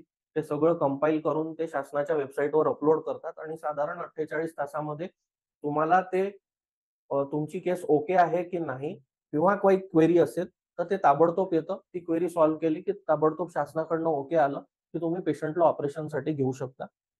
तसंच रेडिओथेरपी असेल, किमोथेरपी असेल, हे सुद्धा शासनाकडनं होतं. तुम्हाला त्याच्यावरती पैसे खर्च करायची बिलकुल गरज पडत नाही. पण ज्या ट्रीटमेंट नंतर लागणारे औषधं आहेत, सपोर्टिव्ह मेडिकेशन्स ज्याला म्हणतो, मल्टीव्हिटॅमिन आहे, व्हिटॅमिन सीच्या टॅबलेट्स आहेत, ह्या तुम्हाला स्वतःच्या स्वतः घ्याव्या लागतात. याच्यामध्ये शासनाची मदत होत नाही. रेडिओथेरपीसाठी तुम्हाला 4 दिवस जर जाऊन दुसरीकडे राहावं लागेल, तर तुमचं राहण्याचं आणि खाण्याचं जे हं. काही आहे ते तुम्हालाच करणं आवश्यक आहे. शासन फक्त पेशंटची जबाबदारी आणि त्याचा खर्च शासनाकडनं मिळतो. बरोबर. दुसरं असतं इन्शुरन्स. आपल्याकडे बऱ्याचशा इन्शुरन्स कंपनीज आहेत ज्या कॅन्सरसाठी पॅकेज देतात. इन्शुरन्समध्ये मग तुमचं कॅशलेसही असतं, नॉर्मलही असतं. तर त्याच्यात काहीच प्रॉब्लेम होत नाही आणि मग एक साधारणतः की जे पे करू शकतात पेशंट, त्यांच्यासाठी असतं. तर याच्यामध्ये बजेट जसं राहतं, की प्लास्टिक सर्जनची इन्व्हॉल्वमेंट आहे का? आपल्याला जर काही पेशंटचं तोंड नाही उघडत, त्यांच्यासाठी फायबर ऑप्टिक इंट्युबेशन लागतं. तर मग एक ब्रॉन्कोस्कोप लागला किंवा एक पल्मोनॉलॉजिस्ट स्पेशलिस्ट लागला. हं. तर या सगळ्या गोष्टींचा लक्षात घेऊन थोडा खर्च कमी जास्ती होणं, तुमच्या काय पद्धतीच्या सर्व्हिसेस तुम्ही पोस्ट सर्जरी घेता आहात, हं. ते सुद्धा मॅटर करतं. तुम्ही स्पेशल रूम घेताय, तुम्ही कॉमन घेताय, राइट. शेअरिंग घेताय. तर या सगळ्या गोष्टींच्या हिशोबाने खर्च राहतो. पण मी इन जनरल सगळ्यांना सांगू इच्छितो, की शासनाच्या स्कीम्स चांगल्या आहेत. तुम्हाला औषधं असे सबस्टँडर्ड वगैरे नाही मिळत त्याच्यामध्ये. औषधं चांगले असतात. तुमचं लक्ष ठेवण्यात येतं. डॉक्टर सुद्धा असतात तिकडे. प्लस जे ऑपरेटिंग डॉक्टर असतात ते येऊन बघतात तुम्हाला. तर सगळ्यांनी आयुष्मान योजना असेल किंवा ज्योतिबा फुले जनआरोग्य योजना असेल, तर त्यांनी त्याचा त्याचा फायदा लाभ घ्यायला घ्यावा. पाहिजे. बिलकुल, बिलकुल. बरोबर. म्हणजे ऑपरेशनच्या पूर्वीचे आणि डिस्चार्ज नंतरचे काही मेडिसिन्स त्यामध्ये इन्क्लूड नाही केले नाही, गेले. बाकी पेशंटचं ऑपरेशन, रेडिओथेरपी, किमोथेरपी हे सगळं बिलकुल. लागणारा आयसीयू खर्च, स्टे, बिलकुल. आय-सी-यू सगळंच, सगळं. हे सगळं इन्क्लूड आहे. बिलकुल. ही खूप चांगली बातमी आहे आणि सगळ्यांनी याचा नक्कीच लाभ घ्यायला पाहिजे. जसं तुम्ही आता सांगितलं, की योजना आहे, त्यानंतर कॅशलेस आहे, काही रिएम्बर्समेंट आहे, हे सगळ्या प्रकारचे किंवा डायरेक्ट कॅश फायनान्स. तर तुम्ही तुमच्या हॉस्पिटल्सला हे कसं मॅनेज करतात? जसं आहे की अमेरिकन ऑन्कोलॉजी इन्स्टिट्यूटला जे योजनेतले पेशंट आहे किंवा इन्शुरन्सचे पेशंट्स आहे, बेसिकली यांच्यासाठी खूप सोपं होऊन जातं. कारण प्युअरली कॅन्सर हॉस्पिटल आहे. स्टाफ जो काही आहे, ऑक्झिलरी स्टाफ, नर्सिंग स्टाफ, आयसीयूचा स्टाफ, हा सगळा स्टाफ बेसिकली कॅन्सर केअरमध्ये ट्रेंड असल्यामुळे तिकडे काम करणं सोपं राहतं. त्यांना सुद्धा माहिती असतं की पोस्ट ऑप म्हणजे ऑपरेट झाल्यानंतर पेशंटमध्ये काय बघायचं आहे, ड्रेन्स आहेत, ड्रेसिंग्ज आहेत. तर ह्या सगळ्या गोष्टींमुळे एक साधारणतः तिकडे काम करणं मलाही सोपं राहतं. पेशंटसाठी सोपं राहतं, कारण त्यांची सिस्टम सगळी बनलेली असते आणि कामं लवकर होतात. तर एक्सक्लुझिव्ह कॅन्सर हॉस्पिटल असल्यामुळे. एक्सक्लुझिव्ह कॅन्सर हॉस्पिटल असल्यामुळे पेशंटला खूप वेळ थांबावं नाही लागत तिकडे. हं. त्यांचं जे काही आता योजनेतले पेशंट आहेत, तर साधारण जर बाकीच्या हॉस्पिटल्सला 2 दिवस लागत असतील, तर 24 तासातच यांचं अप्रूव्हल येऊन जातं. हं. तर तितक्या लवकर आपण ऑपरेशनही करू शकतो पेशंटचं. बरोबर. तर आता सर काही एक प्रश्न असा आहे, की काही पेशंट्स असे क्रिटिकल असतात. जसं की इम्युनो कॉम्प्रोमाईज आहेत, हायपरटेन्शन आहे, डायबिटीज आहे किंवा अजून ह्या ज्या काही औषधी चालू आहेत, काही आजार त्यांना आहे, वात आहे. ह्यांचा शरीरामध्ये कॅन्सर होण्याचे प्रमाण जास्त असते का बाकी लोकांपेक्षा? नाही, असं नाहीये. यांच्या म्हणजे डायबिटीस आहे म्हणून तुम्हाला कॅन्सर होण्याची शक्यता जास्ती असं काही नाही. कॅन्सर जसं आपण म्हटलं carcinogens are primarily responsible for hmm, developing cancer. Diabetes होणं आणि कॅन्सर होणं ह्याच्यात दोघांमध्ये तसा काहीही संबंध नाही. पण जर तुम्हाला डायबिटीस आहे आणि कॅन्सर आहे, तर तुमची कॅन्सरची ट्रीटमेंट कॉम्प्लिकेट होण्याची शक्यता जास्ती आहे. बरोबर. जिथे सर्जरी मध्ये इन्फेक्शन होणं, हं, हीलिंग उशिरा होणं, हं, या सगळ्या गोष्टी होण्याचे चान्सेस जास्ती असतात. किमोथेरपी, रेडिओथेरपीमध्ये जास्ती इम्युनोसप्रेशन होणं हं. आणि इन्फेक्शन्स जास्ती लवकर होणं, या सगळ्या गोष्टी बरोबर. होऊ शकतात. कार्डियाक कंडिशन्समध्ये काय आहे, की सहजासहजी पेशंट रक्त पातळ करण्याच्या औषधांवर असतो. ते आपण बंद करून पुन्हा सुरूही करू शकतो. त्यांच्यात थोड्या वेगळी काळजी घ्यावी लागते, पण असा 2 आजारांचा काही डायरेक्ट संबंध नाही. म्हणजे त्यांना कॅन्सरचं प्रिव्हेलन्स नाही आहे, पण ट्रीटमेंट अप्रोचेस बदलतात. बिलकुल, बिलकुल. आता सर काही मिथ्स आहेत कॅन्सरबद्दलचे, ते आम्हाला क्लिअर करायचे आहे. तर एक हे आहे की अ, काही बाबांकडे गेलं, काही लावलं, बुट्टी घेतली तर कॅन्सर बरा होतो. असेही काही पेशंट्स आहेत आणि ते करतातही. त्यामध्ये 4-4 महिने जातातही. नाही, असं काहीच होत नाही. मी आधी सांगितलं कोणतीही ऑल्टरपॅथी किंवा झाडफूक किंवा हे सगळं यांनी कधीही कॅन्सर बरा होऊ शकत नाही. हे मी पुन्हा-पुन्हा सांगतोय. कृपया याच्यात वेळ घालवू नका आणि तुम्ही जितका वेळ घालवत आहे, तुम्ही तितके तुमचे चान्सेस कमी करताय पूर्णपणे बरे व्हायचे. तर माझी कळकळीची विनंती आहे, की प्रॉपर डॉक्टरकडे जा, डेंटिस्टकडे जा. कारण तोंडातलं त्यांना जास्ती चांगलं दिसतं, जास्ती चांगलं हं. समजतं आणि तुम्हाला जे काही असेल त्याच्यावर ताबडतोब एक निदान आणि प्रॉपर माणसाकडे, प्रॉपर डॉक्टरकडे ॲटलीस्ट तुम्ही पोहोचले तर तुमचे होणारे प्रॉब्लेम्स नक्कीच कमी होतील. राइट. म्हणजे असं काही करू नये. जे काही आहे, ते शाश्वत पद्धती आहे त्यांनीच जायला पाहिजे. कृपया असं काही करू नये. ओके. एक प्रश्न एक मिथ असं आहे की कॅन्सर संसर्गजन्य आहे का? नाही, कॅन्सर इज नॉट कंटेजियस. म्हणजे तुम्ही कर्करोग पीडित पेशंट सोबत जर आहात, तर तुम्हाला कॅन्सर नाही होणार. या सगळ्या गोष्टीतून बाहेर येणं अतिशय आवश्यक आहे. अ, हे आम्ही खूप बघितलेलं आहे. आमचा पर्सनल एक्सपिरियन्स आहे, की घरच्या आजोबांचं कॅन्सरचं ऑपरेशन केलं, तर त्यांच्या जवळपास त्यांचे नातवं नाही जात. घरचे लोकं त्यांना सेक्लूड करून टाकतात, एक वेगळी खोली किंवा दुसरीकडे. तर हे असं काही नाहीये.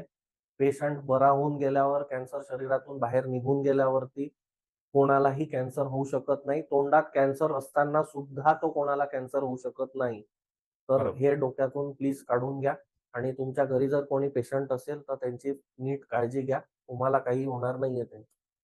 कॅन्सर हा संसर्गजन्य नाही आहे.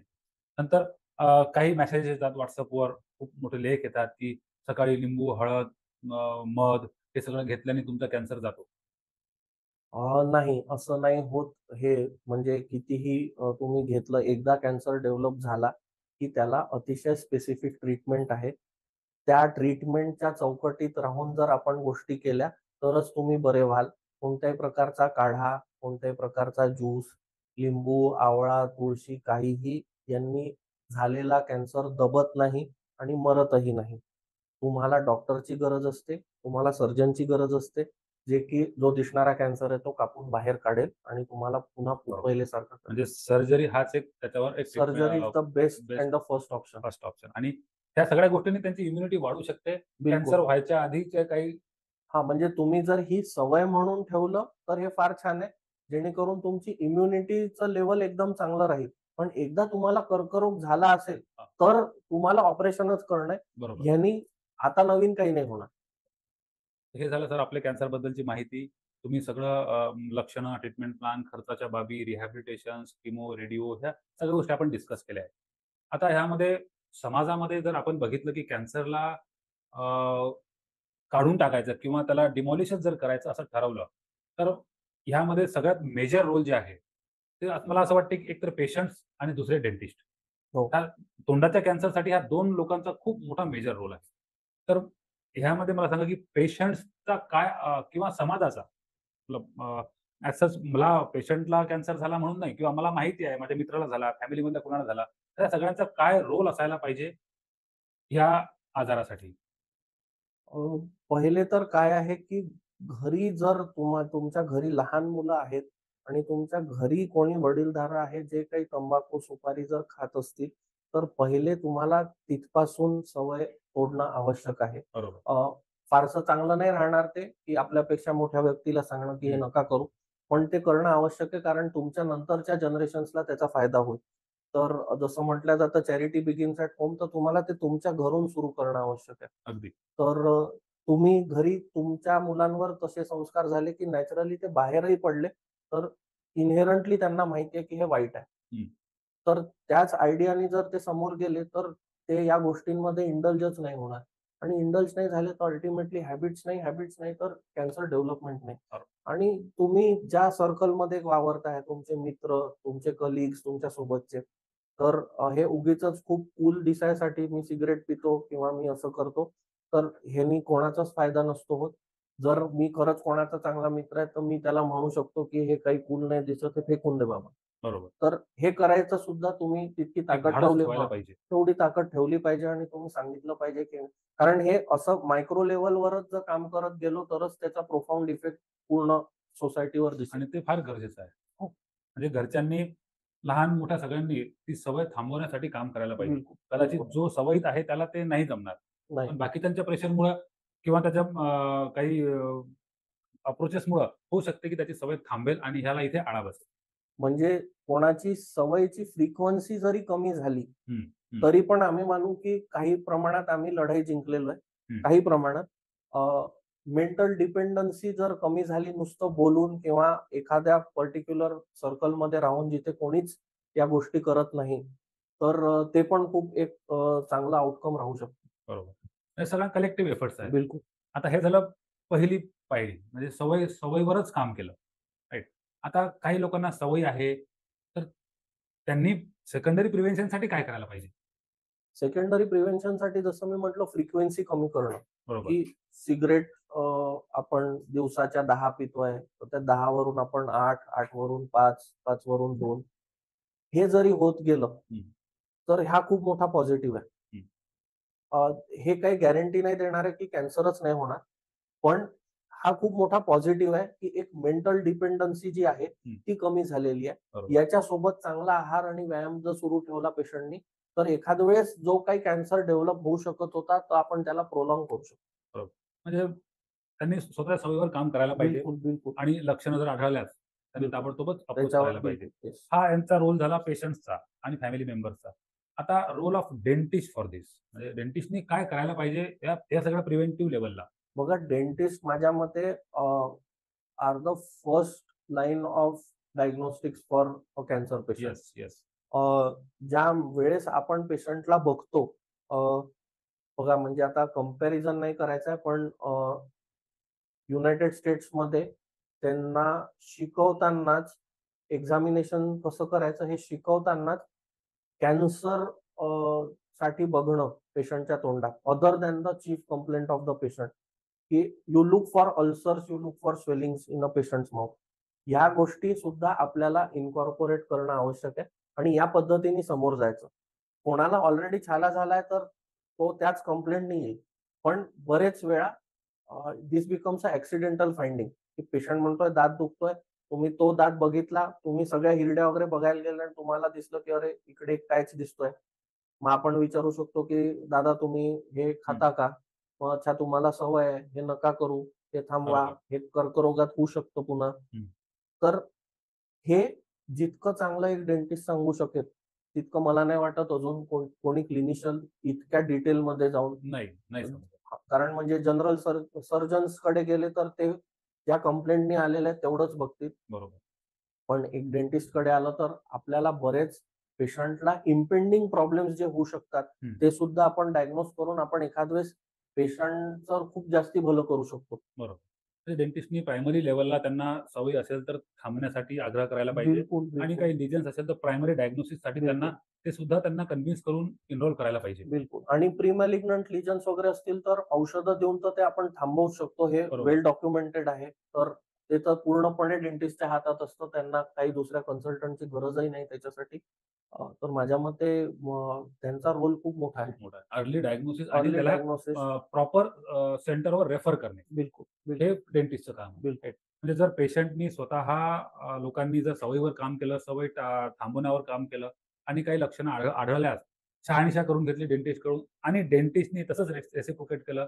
त्यांना डायग्नोसिस केले आणि ताबडतोब हायर सेंटरला किंवा जिथे हे सगळं होतंय अशा ठिकाणी कॅन्सरच्या ट्रीटमेंटसाठी रेफर करणे. हे जर सगळं जर एक प्रोफाउंड झालं ह्या सगळ्या ॲक्टिव्हिटीज, तर मला वाटते नक्कीच कॅन्सरचं प्रमाण जे आता आपल्याला एवढा मोठा राक्षससारखं दिसत आहे, हे आपल्या भागातून कमी होऊ शकतं. कमी होऊ शकतो.